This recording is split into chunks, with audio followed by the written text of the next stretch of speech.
আসসালামু আলাইকুম, সবাই কেমন আছেন? আশা করি সবাই ভালো আছেন।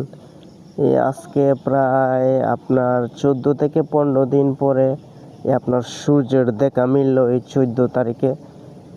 দেখেন কত সুন্দর পরিবেশ।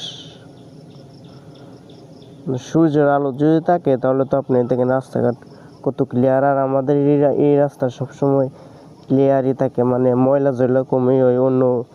অন্য রাস্তাগুলো তো আপনার একেবারে মানে হাঁটাই যায় না, আমাদের রাস্তা তাও একটু মানে মোটামুটি আছে।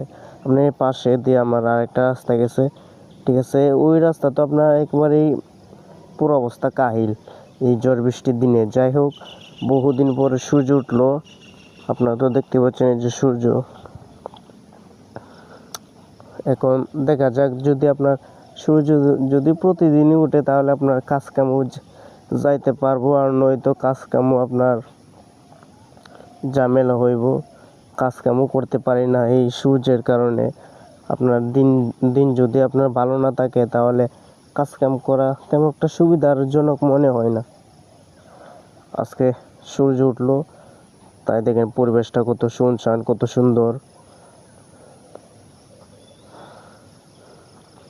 প্রতিদিন ঝড় বৃষ্টির কারণে আমাদের এই কাকু কামদুমে যাইতে পারে না।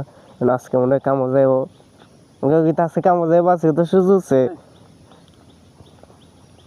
কাকু যাবা? আসলে আজকে সূর্য উঠলো, তাই আজকে এই কাকু কামো যাইব।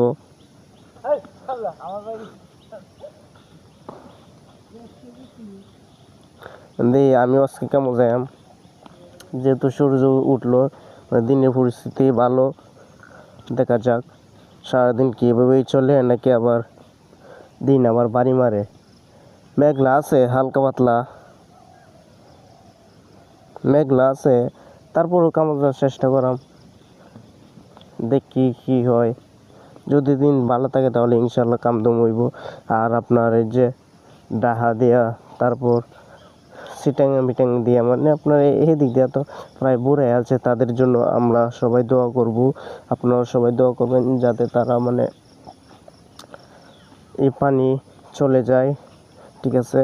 আমরাও দোয়া করবো, আমাদের এখানে তো পানি হয় না, আমরা যেহেতু নেত্রকোনা এলাকা উঁচা, তো সবাই তাদের জন্য দোয়া করবেন। সবাইকে ধন্যবাদ।